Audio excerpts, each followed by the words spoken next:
Hi friends, ఇప్పుడు మీకు మా నెల్లూరులో జరిగే రొట్టెల పండుగ గురించి అయితే చెప్తానండి.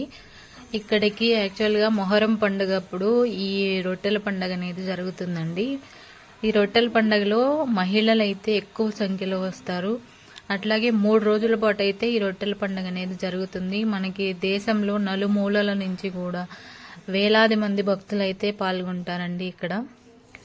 ఇక్కడ మనకి చాలా రకాల రొట్టెలు అయితే దొరుకుతాయండి. అంటే ఇక్కడ మనకి ఎలాంటి రొట్టెలు దొరుకుతాయి అంటే మనకి ఆరోగ్యం గురించి కానీ, అలాగే సంతానం గురించి కానీ, పెళ్లి గురించి కానీ, అలాగే ఎవరైనా ఇతర దేశాలకు వెళ్ళేటప్పుడు వాళ్ళు ఏదైనా రొట్టెలు కావాలి అంటే ఉద్యోగము, వ్యాపారము, సంపద, చదువు, ఆరోగ్యం, సొంత ఇళ్ళు, పెళ్లి, ఇట్లా ఒక్కొక్కరికి ఒక్కొక్క కోరికకి ఒక్కొక్క రొట్టె అయితే ఉంటుంది.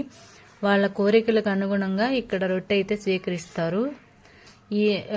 ఈ ఏడాది రొట్టెల పండుగకి వెళ్ళి రొట్టె స్వీకరించిన వాళ్ళు తమ కోరిక నెరవేరిన తర్వాత తప్పనిసరిగా మళ్ళీ రొట్టెల పండుగకి అయితే వచ్చి ఏ రొట్టె అయితే వాళ్ళు ఫర్ ఎగ్జాంపుల్ పెళ్లి రొట్టె కానీ, సంతానం రొట్టె కానీ ఏదైనా పట్టుకొని ఉంటే ముందు సంవత్సరం, తర్వాత సంవత్సరం వచ్చి మళ్ళీ ఆ రొట్టె కోరిక తీరిన తర్వాత వదిలిపెట్టాల్సి అయితే ఉంటుంది. ఈ నేపథ్యంలో స్వర్ణాల చెరువు అని అక్కడ ఒక చెరువు అయితే ఉంటుందండి, ఆ బారా షాహిద్ దర్గా దగ్గర.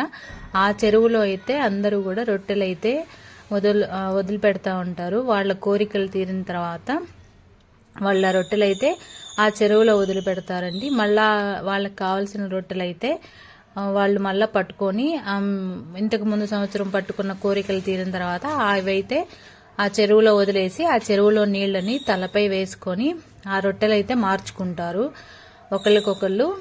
ఇది రొట్టెల పండుగలో జరిగే ఆచారం అండి.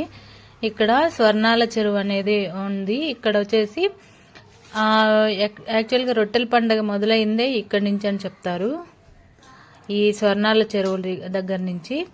అట్లాగే మనకి ఈ బారా షాహిద్ దర్గాకి ఒక హిస్టరీ కూడా ఉందండి. అంటే దాదాపు మనకి 1200 సంవత్సరాల క్రితం అయితే ఈ ఇస్లాం మతం ప్రచారం కోసం కొంతమంది సౌదీ నుంచి, మక్కా షరీఫ్ నుంచి ఒక 12 మంది తరక్కుమాన్లు అనే వీరులైతే సంచరిస్తూ మన భారతదేశానికి అయితే వచ్చారంట. ఆ సమయంలో కర్ణాటకలో హైదర్ అలీ అనే అతను నవాబు పరిపాలిస్తూ ఉన్నప్పుడు నెల్లూరులో నవాబుల పరిపాలన అయితే ఉండేది. వాళ్ళు దేశంలో పర్యటిస్తున్నప్పుడు నెల్లూరు జిల్లా మన కొడవలూరు అని ఉందండి నెల్లూరు జిల్లాలో. అక్కడ ఒక గండవరం చెరువు అనే చెరువు ఉందంట. అక్కడికి వచ్చేసి వాళ్ళకి ఇస్లాము కాని వాళ్ళకి ఇస్లాంలకి జరిగిన యుద్ధంలో తరక్కుమాన్లు అయితే ప్రాణత్యాగం చేశారంట. అలా ప్రాణత్యాగం చేసిన వారిని ఆ 12 మందిని మొండాలు వాళ్ళ వాహనాల్లో తీసుకుని వచ్చి నెల్లూరు దర్గామిట్ట, నెల్లూరు చెరువు దగ్గర అయితే పడేశారంట. ఆ మొండాలు భూమిలో కలిసి అక్కడే వాళ్ళు సమాధులైపోయి వాళ్లే మనకి దేవుళ్ళగా అవతరించారని చెప్పేసి మనకు ఒక కథ అయితే ఉందండి. అందుకే ప్రతి ఒక్కరూ కూడా ఇక్కడికి వచ్చి ఆ రొట్టెలు అయితే పట్టుకుంటా ఉంటారు. అలాగే ఇంకొక కథ కూడా ఉంది. అసలు ఎందుకు ఇక్కడ నెల్లూరు చెరువు అనేది మంచిగా అభివృద్ధి చెందింది అని. నవాబుల కాలంలో ఈ నెల్లూరు చెరువు వద్దకి రజకులు అంటే చాకలి వాళ్ళైతే బట్టలు ఉతుక్కునేదానికి వచ్చేవాళ్ళంట. ఆ సందర్భంలో 2 భార్యాభర్తలు చెరువులో బట్టలు ఉతుకుతుండగా అక్కడే నిద్రపోయారంట.